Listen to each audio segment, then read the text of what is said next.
네, 지역별 채용 정보 확인해 봤고요. 이제 본격적으로 취업 고민을 하고 계신 분들과 취업 상담센터 함께 해보도록 하겠습니다. 먼저 첫 번째 고민을 주신 분입니다. 어떤 고민일까요? 이전 캐스터. 네, 오늘 사연은 또 어떤 사연 올라와 있는지 살펴보도록 하겠습니다. 안녕하세요. 저는 올해 나이가 31입니다. 4년제 경영대학 학교를 졸업을 했고요. 정부출연연구소에서 연구비 관리 업무를 2년 정도 하다가 현재는 제조업체 해외 영업팀에서 수출입 업무 보조 직무를 수행한 지 1년 정도 됐습니다. 그런데 문제는 경영학과를 졸업해서 제조업체 관련 업체에 있다 보니까 업무에 대한 이해도가 부족해서 현장 업무 등에 투입되기보다는 서류 업무 등 보조만 하게 되는 상황입니다. 그러다 보니까 나중에 이직을 할 때 불이익이 되진 않을지 궁금하고요. 또 나중에 이직을 위해서 지금 회사에서 일을 하면서 어떤 업무를 배우고 또 어떤 자격증을 취득하면 좋을지 문의하고 싶습니다. 라고 사연을 올려주셨습니다. 좀 더 자세한 내용은 스튜디오 통해서 고민 나눠보도록 하겠습니다. 네, 의례적으로 오늘 직장인이십니다. 첫 번째 네. 상담 의뢰자. 현재 하고 있는 직무에 대해서 고민이 많으신 것 같은데요. 실제로 이런 고민 가지고 이사님 찾아오는 분들도 많죠? 예, 맞습니다. 예. 뭐 사실 뭐 좋아서 시작하는 일이지만 하다 보면 또 여러 가지 환경도 바뀌고 또 조직생에서 오는 그런 좀 어려움이 많아질 수 있는데요. 네. 실제로 취업 포털 잡코리아가 남녀 직장인 700여 명 대상으로 조사한 결과가 있습니다. 네. 직장인 직무 만족도에 대해서 설문조사를 했는데요. 결과가 10명 중에 3명 정도, 그러니까 30% 정도가 현재 직무에 만족한다. 그러니까 나머지 70%는 뭐 이렇게 직무에 만족하지 않는 쪽으로 지금 답변을 했다고 합니다. 네, 직장인이라면 누구나 공감할 만한 이런 고민을 오늘 지금 상담을 의뢰한 분이 갖고 계신 것 같은데요. 네. 조금 더 자세한 상담은 저희가 전화 연결해서 나누어 보도록 하겠습니다. 안녕하세요. 안녕하세요. 네, 반갑습니다. 네, 안녕하세요. 저희가 사연을 통해서 고민을 확인해 봤고요. 취업 전문가분 지금 자리해 주셨으니까 두 분 인사 나누시고 구체적인 질문들 한번 들어보도록 하겠습니다. 인사 나누시죠. 예, 안녕하세요. 네, 안녕하세요. 예, 반갑습니다. 기본적인 사연을 들었는데 좀 구체적인 질문 사항 있으시면, 궁금하신 사항 있으면 네. 좀 얘기해 주시겠어요? 그래서 제가 지금 경영학과 나오고 3년 차 정도 사회생활 했는데 그 전공이랑 직무가 약간 다르고 직무 만족도도 좀 다른 것 같아서 예. 네, 이직할 때 좀 불이익 같은 게 있지는 않을까 걱정되거든요. 예, 지금 일단 제가 사연을 이제 들어보니까 초기에는 정부 출연 연구소, 그러니까 일반적 공공성 기관에서 좀 계셨던 거죠. 네네. 그리고 최근에는 이제 현재는 이제 그 일반 기업체 계신데, 네. 어쨌든 나이 대비해서 지금 여성분이시기 때문에 나이 대비 경력이 짧으신 건 맞으세요. 네. 그거는 어쩔 수 없이 이제 당분간 가져갈 수밖에 없는 핸디캡이신데, 네. 그래서 제 생각에는 이직을 이미 또 한 번 하셨고 이 상태에서 네. 자꾸 이직을 좀 빈번하게 네. 이제 희망 직무를 찾으시는 것 자체는 좋은데요. 네, 이직 네. 자체를 자꾸 하시면서 또 원하는 일을 찾으려고 하시다 보면은 네. 이제 커리어가 정말 꼬여서 이제 그 다음부터는 네. 아예 이직 자체가 힘들어질 가능성이 좀 높거든요. 네. 그래서 제 생각에 가능한 현재 회사에서 본인이 네. 원하는 쪽 좀 업무를 업무 그 깊이 있고 좀 전문성 있는 업무 쪽으로 네. 가져가셔야 되는데 네. 지금 애로사항이 좀 보조 업무를 너무 많이 하시는 거라고 하셨죠. 네네. 예. 이제 1년 정도 되셨기 때문에 처음에 1년은 사실은 신입사원, 거의 이제 사원 네. 초기에는 대부분 어차피 전문적인 일을 맡기고 싶어도 업무 지식이나 경험이 없기 때문에 대부분 보조 업무를 하는 거는 그 일반적이거든요. 네. 다만 이제 의뢰인분께서 느끼시기에는 지금 본인이 그 전에 이제 연구소 경력이 2년 있으시기 때문에 네. 내가 완전 신입도 아니고 그죠? 나이로 봐서는 어느 정도 사회생활 이제 하신 상태라 그런 좀 자괴감이 드실 수 있는데 제가 볼 때 회사 입장에서는 분명히 이제 기존 관련 경력을 갖고 계신 건 아니기 때문에 네. 일단 지금 지나온 1년에 대해서는 너무 부정적으로 생각하진 마셨으면 좋겠어요. 네. 다만 앞으로 한 2년, 3년 동안 회사에서 계속 전과 동일하게 단순한 업무만 시킬 것인지 네. 아니면 조금씩 더 이제 깊이 있는 그런 업무를 시킬 것인지를 본인이 가늠해 보시면서 그런 기회를 좀 찾으실 필요가 있으실 것 같아요. 네. 예, 또 추가적으로 또 궁금하신 네네. 거 한번 물어봐 주시죠. 그러면은 제가 지금 여기 있으면서 마스터의 사항이나 따주면 좋은 자격증 같은 거 추천해 주실 수 있으세요? 지금 현재 해외 영업팀 자체에서 일하시는 거는 괜찮으신가요? 그러니까 맡고 있는 업무보다 팀 자체의 어떤 해외에 관련된 업무 하시는 거는 괜찮으세요? 본인 흥미적 성이 맞으실 것 같으세요?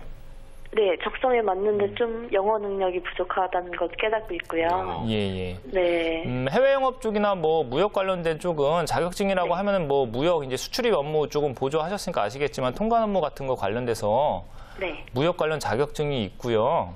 네. 제일 뭐 중요한 건 해외 관련된 업무는 일단 어학입니다. 외국어 이제 실력이기 때문에 네. 회사에서 직접 많이 이제 빈번하게 쓰는 그쪽 해당 지역 언어를 외국어를 많이 하시면 좋으니까요. 제 생각에 어차피 기본 직무 팀 자체는 괜찮으시니까 본인이 외국어를 좀 더 능력을 많이 좀 그 자기 개발하시고 네. 필요하면 무역 관련된 자격증 뭐 이렇게 좀 준비하셔서 그 정도 이렇게 취득하시고 좀 더 업무를 깊이 있는 업무를 자꾸 하시는 쪽으로 네. 좀 이렇게 해나가시면 좋을 것 같아요. 네, 알겠습니다. 예. 저희가 전화 연결 이후에도 계속해서 추가적인 조언 해드릴 테니까요. 오늘 끝까지 방송 함께 해주시면 많은 도움 얻어가실 것 같습니다. 전화 연결 고맙습니다. 네. 네, 네, 고맙습니다. 고맙습니다. 사실 뭐 취업이 너무 어려워서 이제 취업을 하면 끝이다라고 생각을 하지만 또 다른 네, 고민이 시작되는 게 그러게요. 바로 이직입니다. 실제로 직장인들의 올해 새해 소망 1위가 성공적인 이직이다라는 결과도 있더라고요. 예, 맞습니다. 잡코리아 좋은일 연구소에서 또 연초에 직장인 한 459명 정도 대상으로 신년 운수와 새해 소망을 주제로 설문조사를 했는데요. 네.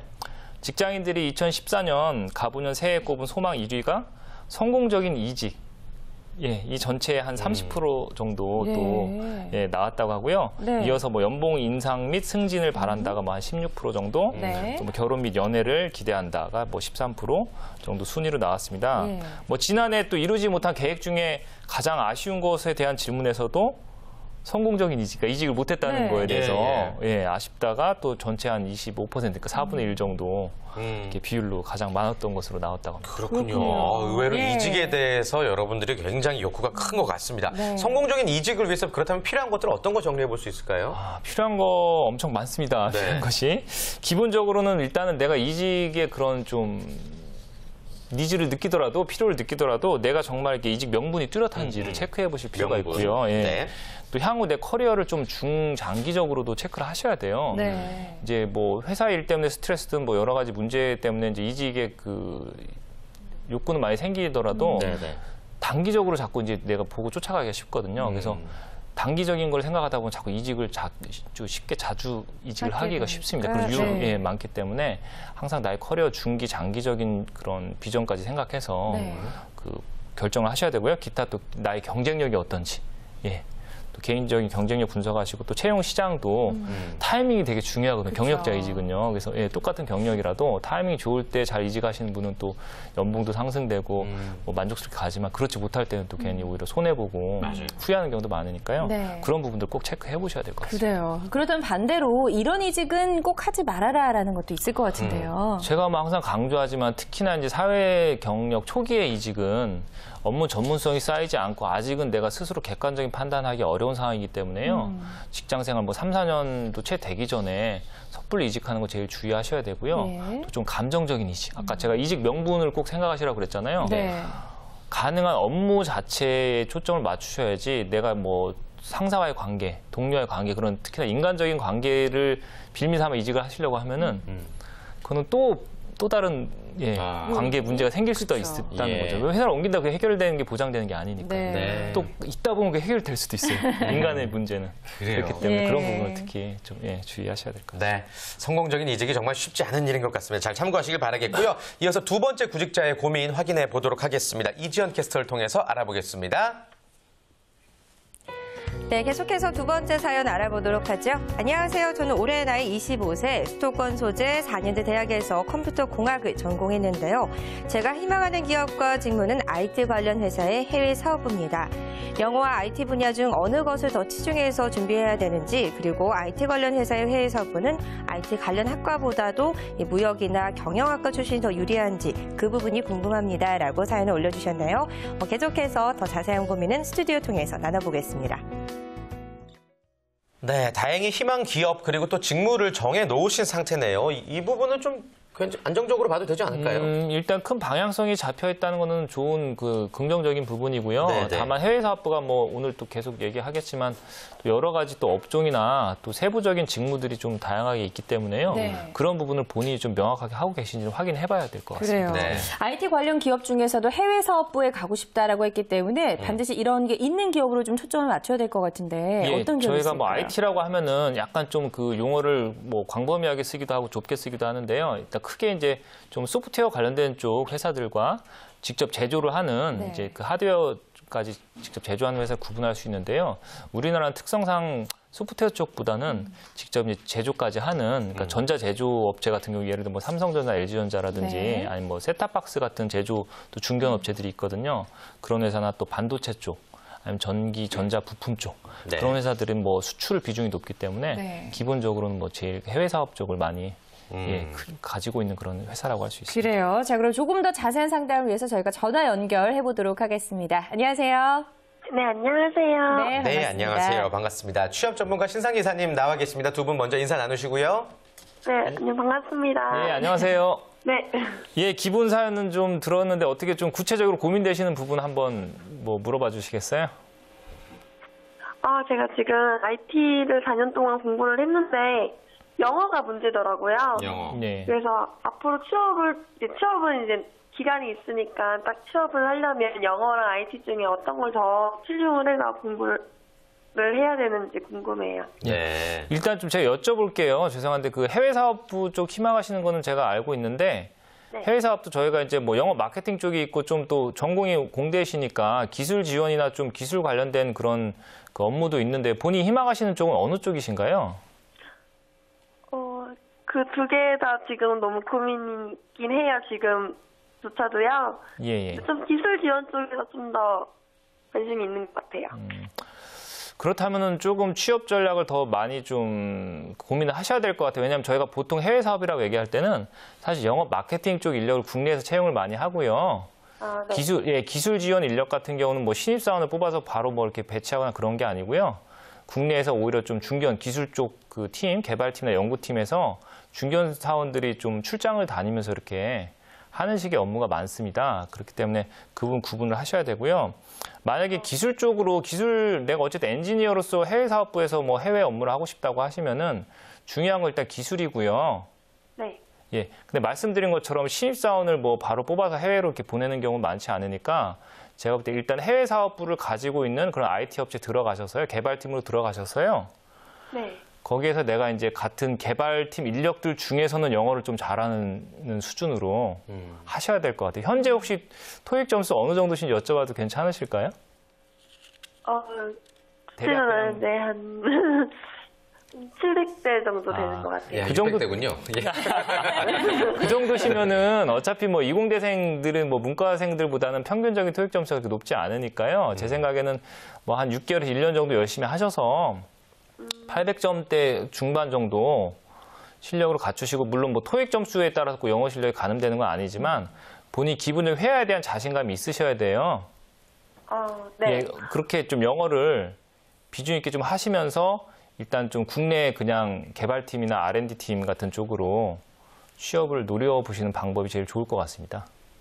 근데 준비를 하다 보면 토익을 하다 보면 이제 토스나 오픽도 있고 그다음에 더 나아가서 중국어 공부도 해야 되고 하던데 다 준비를 해야 되는지 지금 뭐 어학적인 강점이 있는 상태가 아니시잖아요. 그런 상태에서 네. 뭐 그냥 또 한 두 개의 언어를 뭐 같이 동시다발적으로 그 준비하시는 건 어렵고요.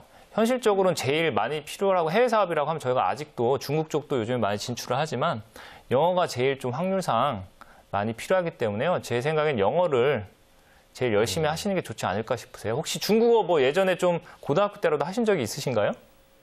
네, 옛날에 좀 제2 외국어로 해서 일본어나 중국어에 관심 많아서 조금 했었거든요. 근데 자격증이 따로 있지는 않고 기초가 만약에 중국어도 지금 현재 좀 기초가 있으신 상태라고 하면은 오히려 본인 영어에 대한 자신감이 뭐 쉽게 늘지 않을 것 같으면 중국어로 그냥 올인하셔서 하셔도 되고요. 그게 아니실 때는 기본적으로 영어를 하시는 게 좋고요. 예. 그래요, 알겠습니다. 네. 일단 뭐 전반적인 조언을 해드렸는데 조금 더 자세한 조언은 전화 연결 이후에 해드리는 걸로 하겠습니다. 네. 오늘 시간 내주셔서 고맙습니다. 네, 네, 감사합니다. 네, 감사합니다. 고맙습니다. 요즘 뭐 해외 취업만큼이나 해외 사업부에 대한 관심도 사그라들지 않고 있는 것 같은데요. 그 이유가 뭘까요? 뭐 아무래도 이제 요즘에 젊은 친구들도 뭐 해외 한두 번씩도 다 많이 다녀오지 않습니까? 네. 그러니까 기본적으로 해외 출장에 대한 그런 또 좀 긍정적인 생각들이 있고요. 네. 또 외국 문화에 익숙해지다 보니까 내가 업무를 가능한 국내보다도 좀 해외에서 다양한 현지 국가에서 좀 해보고 싶다는 그런 마인드도 있고요. 네. 또 우리가 보통 해외 사업을 한다고 하면은 수출 의존도가 높은 기업이니까 그쵸. 예. 이제 어느 정도 글로벌 기업에 가까운 회사들이 아무래도. 많습니다. 그렇기 예, 때문에 예. 또 자연스럽게 또 예, 그런 회사에 대한 또 선호가 생기는 것 같습니다. 그렇군요. 근데 그렇다고 예. 해서 무작정 지원할 수는 없는 거잖아요. 우리 취업 준비생들이 해외 사업부에 지원할 때 유의할 점들 어떤 게 있을까요? 말씀드린 것처럼 업종에 따라 좀 해외 수출 비중의 차이가 크기 때문에요. 네. 뭐 최근 뭐 그냥 산업 동향으로 보면 우리는 어쩔 수 없이 좀 뭐 핸드폰 제조 관련된 업체라든지 뭐 아니면 뭐 TV나 디스플레이 그리고 뭐 기타 뭐 건설 회사 같은 자동차 뭐 그런 업종에서는 굉장히 해외 인력 채용도 많이 하고 네. 해외로 갈 기회도 많은데요. 또 의외로 그렇지 않은 이제 기업들도 많이 있습니다. 그래서 지원하시기 전에 이 회사가 해외 수출 비중이 얼마나 높은지 아닌지를 꼭 구분하고 지원을 하시는 게 좋아요. 네, 그렇군요. 알겠습니다. 예. 해외 사업부에 어떻게 보면 좀 유행 아닌 유행이 취업 시장에 흐르고 있지만 여러분들 지원하실 때 반드시 조심하셔야 될 부분 말씀해 주셨습니다. 네. 오늘 취업 상담소 때 함께 하시면서 우리 학생들에게 또 하고 싶은 이야기 있으시면 못다한 말씀 한 말씀 해주시죠. 예, 오늘 뭐 또 우연찮게 이제 분들한테 다 외국어 얘기를 했는데요. 네. 저희가 외국어 취업 때는 고민하시는 분들께 꼭 당부 이제 하고 싶은 말씀은 점수, 그러니까 너무 점수에 연연하실 필요는 없는데 내가 이제 서류 전형을 통과하기 위해서 어느 정도 실력을 가늠이 돼야 되니까 이제 기본적인 점수는 받아놓으시되 중요한 건 실제 회화. 예, 실전에서 내가 얼마나 영어를 자신감 있게 할 수 있는지거든요. 네. 그래서 네. 그런 부분도 같이 좀 외국어 공부하실 때 하셨으면 좋겠어요. 회화. 예. 네, 좋습니다. 여러분들 명심하시길 바라겠고요. 취업 상담센터까지 잔매거진 오늘 저희가 준비한 소식 여기까지입니다. 네, 오늘 함께해 주신 신상진 인사님과는 여기서 인사를 나눠야 될 것 같습니다. 고맙습니다. 고맙습니다. 감사합니다.